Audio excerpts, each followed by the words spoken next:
the sports we've been talking about, whether it's paddle, cheerleading or basketball, is that it's grassroots, it's organic, it's growth, it's come from the people. Each of you have talked about the importance of reflecting that in schools in a more formal way. So can we drill down a little bit more into that?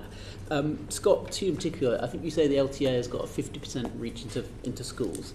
What more could government do to make sure you got in the other 50% that you're not reaching at the moment? Well, what we would love to work with government on and to see happen is a reform of PE where we could guarantee 2 hours of PE sport for each children, equal access across the week. That linked with an investment into the local workforce, whether that's through a sort of the old school sport partnership model or the SGO structure that exists right now, just to allow that engagement and collaboration at a local level to be amplified. Because if you use it correctly, it works, but it's too inconsistent across the country. And that's where I believe in the shortest possible time frame we could have the biggest impact. The national governing bodies have the wherewithal within that structure to drive activity, but it needs the support of that workforce. And Stuart, could I ask you the same question? Have you seen any specific examples in basketball where a school has really engaged with the local popularity of the sport and put it at the centre of what it does in PE? Yeah, I mean, I'd agree with everything that you just said. From a tennis perspective, it translates it to basketball as well. The difference is we don't have the same capacity as tennis, so any help the governing body can get to actually improve our capacity to improve that reach would be brilliant, because the impact we can make is huge. One of the things we'd love to do more and get support on is to extend our, we have a junior MBA, so MBA, biggest basketball organisation in the world. We have a brilliant partnership with them, and we work with 720 schools, and each school adopts an MBA team. The MBA sponsor that team in terms of giving that school all the playing kit.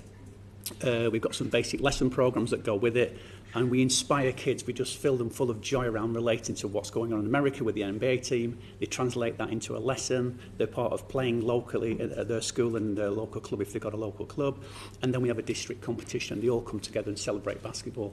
If we could extend that, that just inspires kids with very little hope into some individuals who can just dream about what's possible. That's just one example.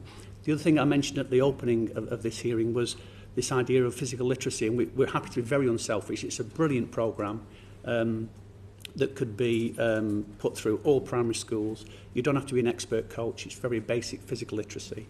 It was brilliant for basketball, but it will help all kids move, get confident and have fun, just moving, get movement skills, and that would be a good basis for developing PE.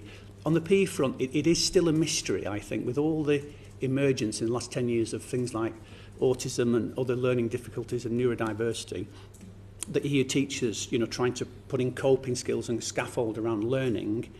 And if you brought forward brought the PE into the foreground and give people all that physical activity opportunity, all that learning, that would be part of the solution for all the other learning elements that are difficult. So it is bemusing that hasn't come to the fore before now, and I think that's something government should really think about. And Paige, cheerleading in particular is really unique in capturing and retaining girls' interest in sport, just at the age when a lot of them, fall out of love with sport. I know in my area there's a local dance troupe, they're K-Stars, and they are Morris dancing, but they've got elements of cheerleading, and they're very, very popular as a result. What more can we do specifically in schools to help with cheerleading? I think the key thing with schools is that we need to give schools the funding and clubs to be able to create partnerships with local clubs. Something as simple as giving Sport Cheer England the capacity and facility to be able to connect clubs in areas with schools on a programme will very much enhance that, and that could happen very quickly because we have the clubs that want to do it. They want to grow participation. We have the schools that want to do it, and actually I talked earlier about a school that were doing cheerleading. It just so happened that I saw on Facebook that they were doing cheerleading in PE and contacted the school and said, we want to help you do it properly. By that very nature, we have children that want to do it. The rise of technology and the internet has made it much more accessible. So we need to be able to train teachers from primary to secondary so they can deliver that as part of their PE curriculum and work alongside clubs to help grow that participation at a very practical level. And that programme is something that could be rolled out across the country and get more people engaged in it.